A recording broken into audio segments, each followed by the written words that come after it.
سب سے پہلے تو آپ کو یہ سمجھنا ہے کہ اس انسان میں جو نماز صرف اس لیے پڑھتا ہے کہ اسے پڑھنی ہی پڑھنی ہے، اس انسان میں جو اس لیے نماز پڑھتا ہے کیونکہ وہ پڑھنا چاہتا ہے، بہت فرق ہوتا ہے۔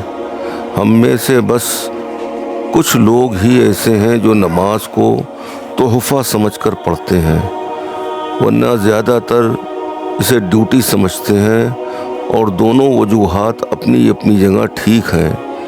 لیکن جب آپ نماز کو ڈیوٹی سمجھ کر پڑھیں گے تو آپ آہستہ آہستہ اکتا جائیں گے اور آپ کو نماز بھاری لگنے لگے گی۔ نماز کا مقصد اللہ سے گفتگو کرنا ہے، ملاقات کرنا ہے، اور یاد رکھیں کہ ہر سجدہ کرنے والے شخص سے اللہ گفتگو نہیں کرتا۔ اللہ صرف اسی سے گفتگو کرتا ہے جو نماز کو ٹھہر ٹھہر کر پڑھتے ہیں۔ رسول اللہ صلی اللہ علیہ وسلم نے ارشاد فرمایا، اللہ کے نزدیک بہترین عمل وہ ہے جو پابندی کے ساتھ کیا جائے، اگرچہ تھوڑا ہو۔ صحیح بخاری 706۔ یعنی نماز پڑھتے ہوئے آپ کو کوالٹی کا دھیان رکھنا ہے، کوانٹٹی کا نہیں۔ آپ نے جتنی بھی نماز پڑھنی ہے، اس نماز میں جو کچھ بھی پڑھنا ہے وہ سلیقے اور ادب کے ساتھ پڑھنا ہے۔ لمبی نماز کرنے سے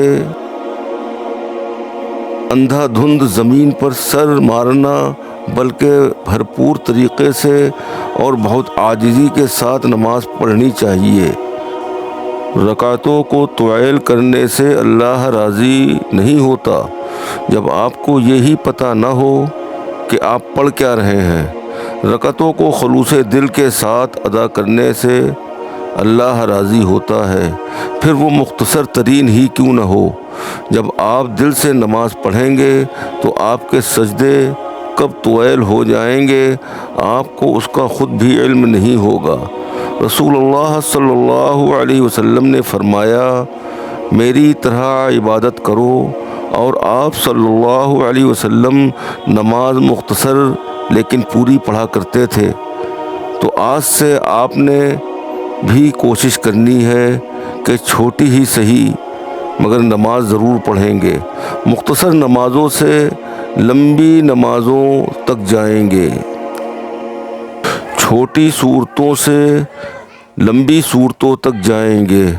عصر کی نماز سب سے آسان نماز ہے، تو آپ عصر کی نماز سے شروع کریں گے، پھر آہستہ آہستہ اللہ آپ کو باقی نمازوں کی بھی عادت ڈال دے گا۔